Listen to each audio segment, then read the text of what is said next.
Hi guys, it's Miss Leibinger here. So I'm going to show you today how I'm going to start my loo roll challenge.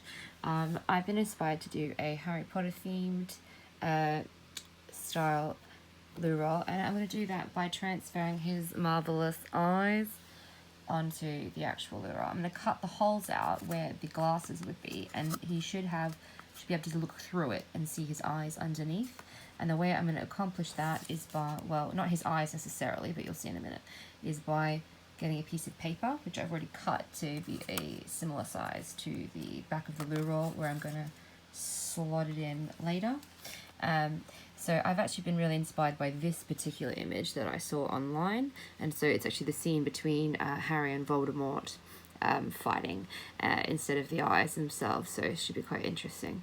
What I've done is I've gone to a online editing website, so it's called Pixlr. So there you can see at the top there, Pixlr. And what I've done is I've just edited it so it's easier for me to trace it, because I'm not going to try and freestyle draw this. It's too much effort for me this evening. And I'm sure a lot of you might be thinking, yeah, let's just do the same thing. So, you know, I know I say tracing is cheating, but sometimes it's just easier. All right, so what I'm going to do is I'm going to just press in, and I'm going to trace the sort of the picture. You see, it's a bit easier to see here than it would have been on the other one. Trust me, the other one was impossible. So I'm just going to get the general outline of it so I can get the proportion correct. And then I'll go back on my own, look at the image really closely, and then try to get all these real details. So like, you know, the square in this background, and you can see the Death Eaters standing there, and the archway, and the lights coming behind the archway as well. I'm lucky enough to have some paints at home, but you know, ultimately you could use whatever you want. If you have felt tips, crayons, you could do it in black and white and shade it really nice tonally. But I'm going to crack on with this, and I'll let you see the next step.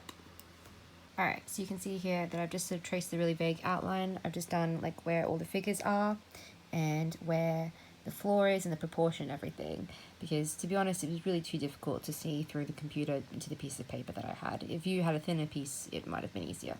So what I've now done is I have enlarged the picture so I can see all the detail of all the people, and I'm going to freestyle draw it onto my little outline here. Alright, so now you can see I've added some more detail. I've tried to make it look a bit more 3D, bricks going backwards, but I'm not adding as much detail as was in the original image, because, gosh, it's just so much smaller. You can't get that much detail in. But when I paint it, it should look pretty cool, so I'll come back with the next bit. Alright, so now I've finished my painting. Pretty happy with it. I didn't have the exact colours that were in the picture, but I mean, I'm not going for a definite copy. I think if I was trying to make it look more realistic than this, it would be a disaster. I mean, it is so tiny. I have small hands anyway. You can see the size of it compared to my hand, so very little. And I'll show you later. I'm going to start doing the actual loo roll next. Alright, so you can see now I've actually inserted the scene inside. I think I might add a little bit more blue around the edges so it doesn't look so dark in the corners. But I've drawn a little bit of a glasses design on. I've put his scar in.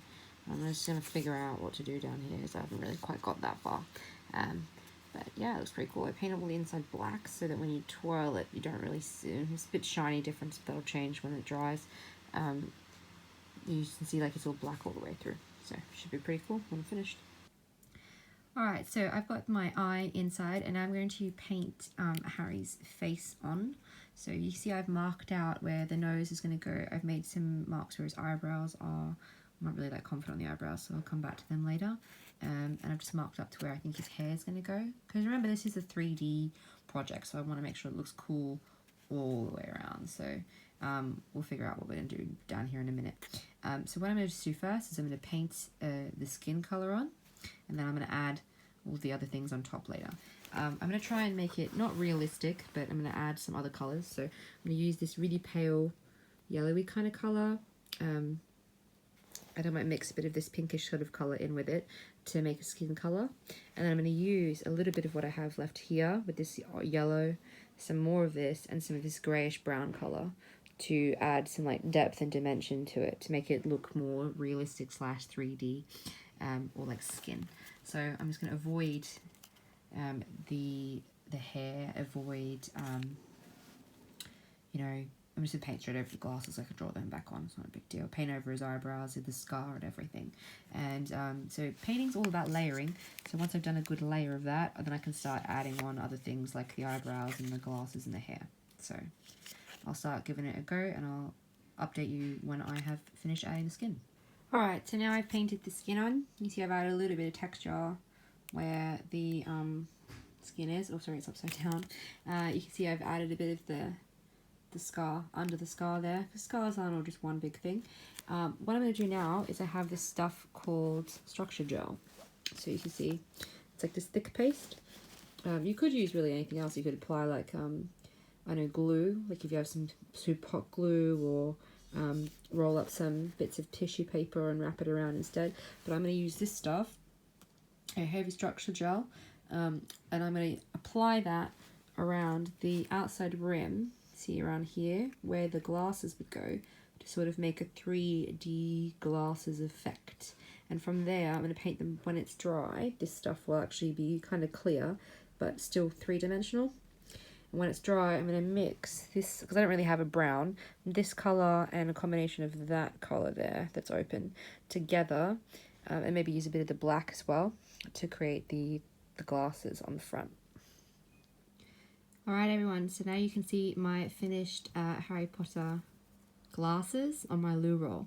So it's inside, you've got like the textured glasses. They did turn out a bit lumpy, but they're 3D, so you know.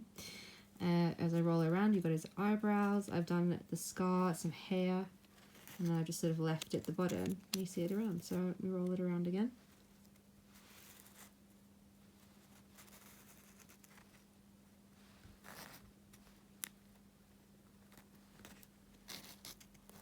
And I now have a 3-dimensional artwork. Yay, there you go. Looking forward to see what you guys do. Have a look on our Instagram page for more information and ideas, and make sure you tag yourself #St. Joe's Artists when you upload on Instagram.